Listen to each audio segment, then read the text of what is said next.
Bonjour et bienvenue sur le port de Concarneau, l'un des principaux ports de pêche français. C'est ici qu'arrive une part non négligeable des 35 kilos de poissons que nous consommons par an et par habitant. Et pour que ce poisson arrive dans nos assiettes, il y a des dizaines, des centaines de femmes et d'hommes passionnés, des pêcheurs bien sûr, mais aussi des marailleurs, des armateurs, des mécaniciens et des poissonniers.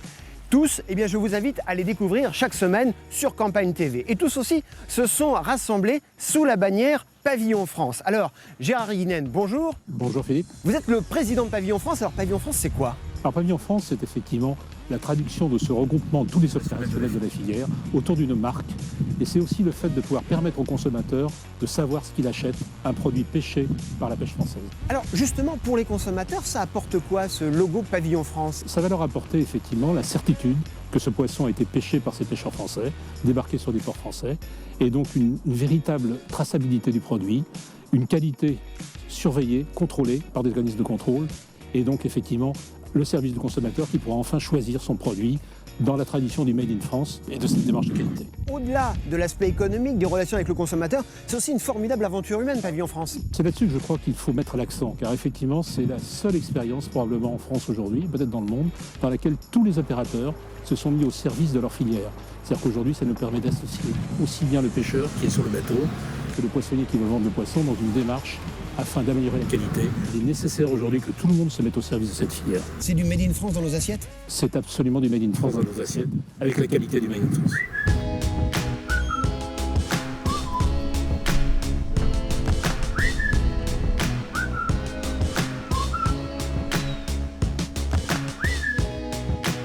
Alors je disais tout à l'heure, des femmes et des hommes passionnés. Nous allons justement rencontrer un de ces passionnés. Il a été pêcheur. Aujourd'hui, il préside la coopération maritime. Philippe Mirabet, bonjour. Bonjour.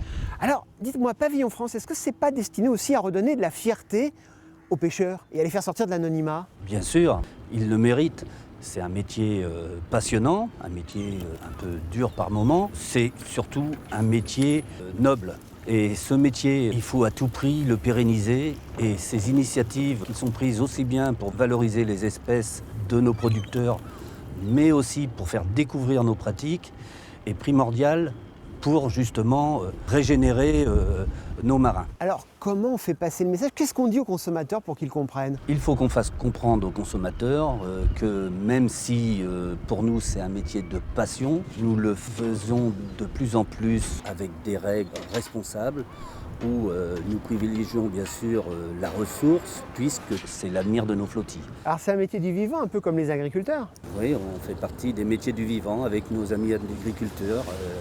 Aujourd'hui, quand on parle d'indépendance alimentaire, quand on sait qu'en France, la pêche française représente à peu près 30% de la consommation française, c'est quand même un métier qu'il faut défendre, qu'il faut faire découvrir et qu'il faut faire partager aux consommateurs.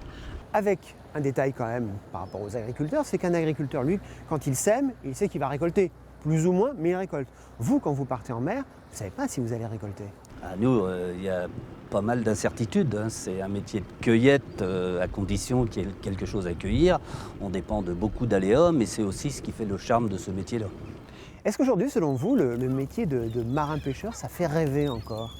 Je pense que ça fait rêver. On voit bien les gens quand ils viennent sur le littoral l'été dans nos ports, ils sont... Ils viennent vous voir. Voilà.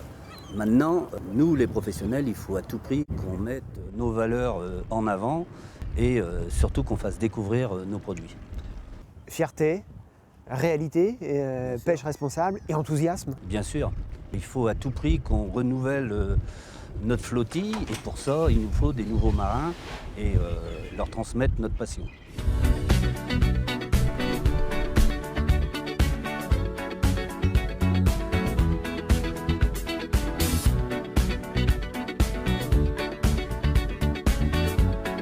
Ce que nous allons vous présenter chaque semaine, ce sont les métiers de la mer, petits ou grands. Et parmi tous ces métiers, il y a celui d'armateur. Hervé Jantet, bonjour. Bonjour. Alors vous êtes armateur, c'est quoi un armateur? Alors armateur, on dit aussi pour les sociétés des sociétés d'armement. Alors c'est un vieux terme. Vous ne vendez pas de canon? Non, alors. Mais à l'époque, je pense qu'il y avait une notion guerrière dans cette notion, puisque c'était la mise en commun de moyens pour une expédition de pêche, mais les mers n'étaient pas aussi tranquilles qu'elles ne sont actuellement. Donc je vous rassure, l'armement, c'est juste la mise en œuvre de moyens pour aller pêcher du poisson. Il n'y a plus d'armes. Alors ces moyens, parlez-nous-en, il y a combien de bateaux dans votre armement? Alors 10 bateaux avec des productions qui sont des productions de proximité ou un peu plus lointaines qui nous amènent vers le West Irlande, le Sud Irlande ou le Nord Irlande. Alors ces bateaux, ils partent pendant plusieurs jours ou ils partent simplement pendant une journée ou une nuit? Alors ça dépend le type de bateau. Nous avons des bateaux qui sortent essentiellement la nuit, quelques heures pour capturer des espèces que nous appelons pélagiques, telles que la sardine, l'anchois ou le maquereau. Et les autres bateaux qui sont des chalutiers vont sortir entre 3 et 10 jours. Ça va les amener soit au plus proche le Sud-Irlande ou au plus loin le Nord-Irlande. Alors ce qui est important, c'est qu'ici dans les ports, on ne parle pas de gros et de petits. C'est un équilibre entre les gros bateaux et les petits bateaux. Oui, parce qu'un port est fait de tout. Et je crois que le port ressemble étrangement au marché du poisson. C'est-à-dire que quand vous regardez l'étal d'un poissonnier, il n'y a pas que du poisson hauturier, il y a aussi du poisson qui fait appel à une pêche beaucoup plus côtière. Et selon les goûts, selon les saisons, soit on se fait un gros plaisir en pêchant des poissons d'exception qui sont des productions très très locales ou des poissons beaucoup plus communs et là qui font la satisfaction du consommateur. Alors on le sait, les consommateurs ne connaissent pas bien les métiers de la mer.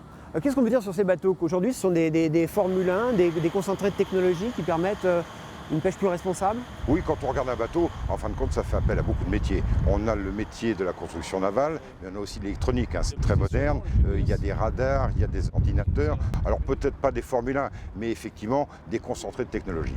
Comment on peut faire passer le message auprès des consommateurs que le milieu de la mer, le milieu de la pêche a vraiment beaucoup changé ces dernières années? Les marins-pêcheurs ont fait d'énormes progrès en termes de sélectivité, donc en termes de connaissance, parce que la connaissance est importante pour la protection. Là, je crois que c'est vraiment le marqueur et le consommateur peut, à mon avis, se fier aux professionnels parce qu'on parle souvent des marins-pêcheurs, mais il n'y a pas que les marins-pêcheurs, c'est une filière. Je le disais, il y a des petits, des moyens, des gros, mais derrière, il y a des marailleurs, il y a des criers, il y a des poissonniers. C'est un ensemble qui fait que du bateau jusqu'à l'assiette, il y a une chaîne de qualité. Et tout le monde parle de la même voix? Je pense qu'on est tous d'accord sur le même objectif, c'est-à-dire la protection de la pêche française. Et je crois que le consommateur fait un acte effectivement de satisfaction, mais aussi un acte militant en achetant les produits français.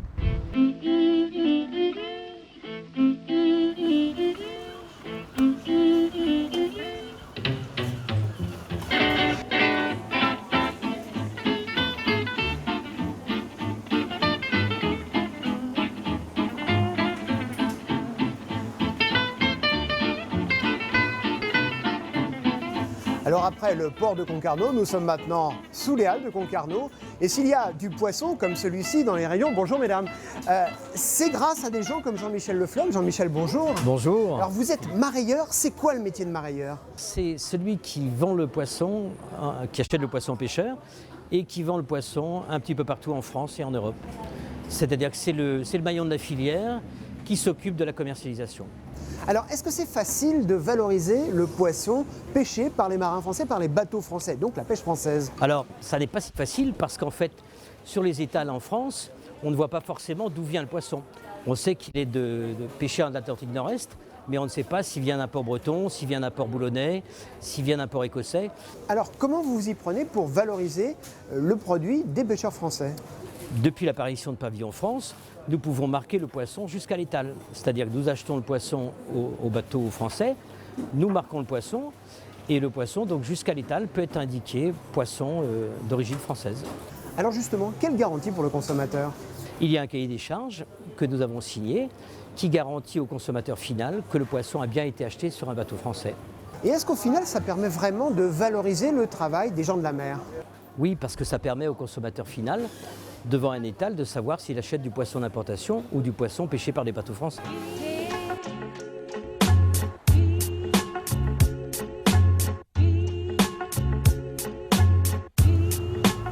Et pour nombre d'entre nous, le premier contact avec le poisson, c'est souvent le rayon de la grande surface. Des grandes surfaces qui sont impliquées dans la démarche Pavillon France. C'est le cas par exemple de Jean-Michel Bordet. Il a longtemps dirigé ici à Concarneau un hypermarché. Il croit depuis le début à la démarche Pavillon France.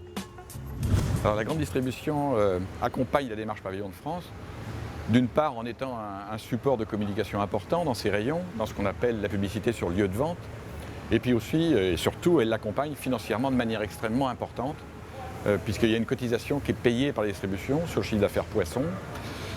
Cet argent est utilisé pour essayer d'une part de diminuer les coûts de fonctionnement des bateaux, pour essayer d'améliorer leur rentabilité, mais aussi pour faire des études concernant l'environnement. C'est important pour nous d'aider le monde de la pêche.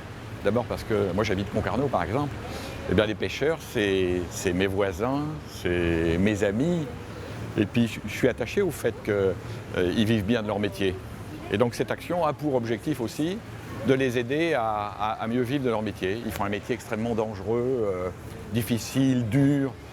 Moi qui suis un plaisancier, je me rends compte des difficultés qu'ils peuvent avoir en faisant leur métier. Donc valoriser leur savoir-faire, dire que ce qu'ils font, c'est vraiment quelque chose de formidable, c'est une manière pour nous de les aider.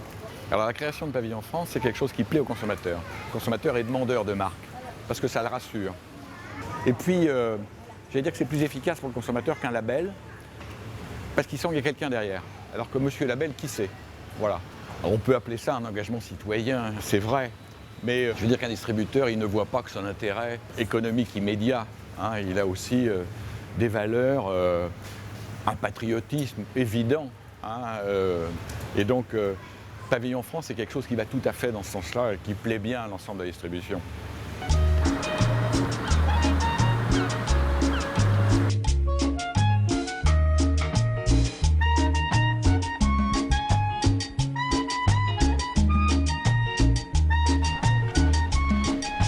Donc vous l'avez compris, chaque semaine sur Campagne TV, vous avez désormais rendez-vous avec la mer et avec ceux qui y travaillent. Je vous promets des embruns, de la passion, du goût. Il ne vous reste plus qu'à embarquer avec nous.